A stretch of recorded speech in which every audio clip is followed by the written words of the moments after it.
ಮತಗಳ್ಳತನದ ಗದ್ದಲದ ನಡುವೆ ಅಮಿತ್ ಶಾ ತರಾತುರಿಯಲ್ಲಿ ಮಂಡಿಸಿರುವ ಮಸೂದೆಯೊಂದು ಒಕ್ಕೂಟ ವ್ಯವಸ್ಥೆ ಮೇಲಿನ ದಾಳಿ ಎಂತಲೇ ವಿಶ್ಲೇಷಿಸಲಾಗುತ್ತಿದೆ. ಸರಳವಾಗಿ ಹೇಳಬೇಕಂದ್ರೆ ವಿರೋಧ ಪಕ್ಷಗಳ ಸರ್ಕಾರಗಳಿರುವ ರಾಜ್ಯಗಳಲ್ಲಿ ಮುಖ್ಯಮಂತ್ರಿ ಅಥವಾ ಯಾವುದೇ ಸಚಿವರನ್ನ ಕಿತ್ತು ಬಿಸಾಕುವ ಅಧಿಕಾರ ಈಗ ಪರೋಕ್ಷವಾಗಿ ಕೇಂದ್ರ ಸರ್ಕಾರದ ಹಿಡಿತಕ್ಕೆ ಒಳಪಡಲಿದೆ. ಹೌದು, ಆಗಸ್ಟ್ 20ರಂದು ಮಂಡನೆಯಾದ ಸಂವಿಧಾನದ 130ನೇ ತಿದ್ದುಪಡಿ ಮಸೂದೆಯ ಪ್ರಕಾರ ಯಾವುದೇ ಸಿಎಂ ಅಥವಾ ಮಂತ್ರಿ ಕನಿಷ್ಠ 5 ವರ್ಷಕ್ಕಿಂತ ಹೆಚ್ಚಿನ ಶಿಕ್ಷೆ ವಿಧಿಸಬಹುದಾದ ಯಾವುದೇ ಪ್ರಕರಣದಲ್ಲಿ ಬಂಧಿತನಾಗಿ 30 ದಿನಗಳ ಕಾಲ ಜೈಲಿನಲ್ಲಿ ಕಳೆದರೆ ಆತನನ್ನ 31ನೇ ದಿನ ಕೇಂದ್ರ ಸರ್ಕಾರದಿಂದ ಆಯ್ಕೆಯಾದ ರಾಜ್ಯಪಾಲರು ಲೆಫ್ಟಿನೆಂಟ್ ಗವರ್ನರ್ ವಜಾ ಮಾಡಬಹುದು ಎನ್ನುತ್ತೆ ಈ ಮಸೂದೆ. ಗಮನಿಸಲೇಬೇಕಾದ ಸಂಗತಿ ಅಂದ್ರೆ ಆ ಪ್ರಕರಣದಲ್ಲಿ ಆತ ತಪ್ಪಿತಸ್ಥ ಎಂದು ಕೋರ್ಟ್ಗಳು ತೀರ್ಪು ನೀಡುವ ಮೊದಲೇ ಸ್ಥಾನದಿಂದ ವಜಾಗೊಳಿಸಬಹುದು. ಇಡಿ, ಸಿಬಿಐ, ಐಟಿ, ಎನ್ಐಎ ಮುಂತಾದ ಕೇಂದ್ರ ತನಿಖಾ ಸಂಸ್ಥೆಗಳನ್ನ ಕೇಂದ್ರ ಸರ್ಕಾರ ದುರ್ಬಳಕೆ ಮಾಡಿಕೊಳ್ಳುತ್ತಿದೆ ಎಂಬ ಆರೋಪವಿರುವ ಸಂದರ್ಭದಲ್ಲಿ ಈ ಮಸೂದೆ ಮಂಡಿಸಿರುವುದು ಕುತೂಹಲಕಾರಿ. ಸುಳ್ಳು ಕೇಸಿನಲ್ಲಿ ಬಂಧಿಸಿಟ್ಟರೂ ಈ ನಿಯಮ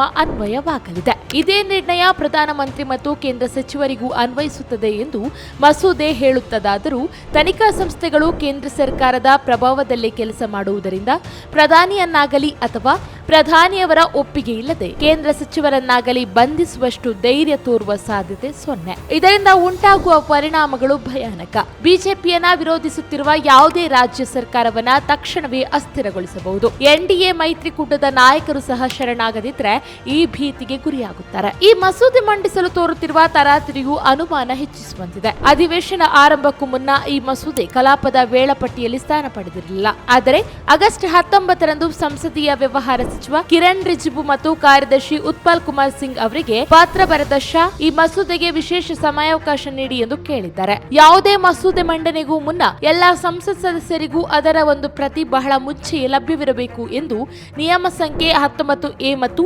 19B ಹೇಳುತ್ತವೆ. ಚರ್ಚೆಗೆ ಆಸ್ಪದವಾಗದಂತೆ ಅಧಿವೇಶನದ ಕೊನೆಯ ಕ್ಷಣದಲ್ಲಿ ದಿಢೀರ್ ಮಂಡಿಸಿ ಆ ನಿಯಮಗಳನ್ನ ಉಲ್ಲಂಘಿಸಲಾಗಿದೆ. ಈ ತಿದ್ದುಪಡಿ ಪ್ರಜಾಪ್ರಭುತ್ವವನ್ನ ಸಂಪೂರ್ಣ ಧ್ವಂಸಗೊಳಿಸಬಹುದು ಎನ್ನಲಾಗುತ್ತಿದೆ.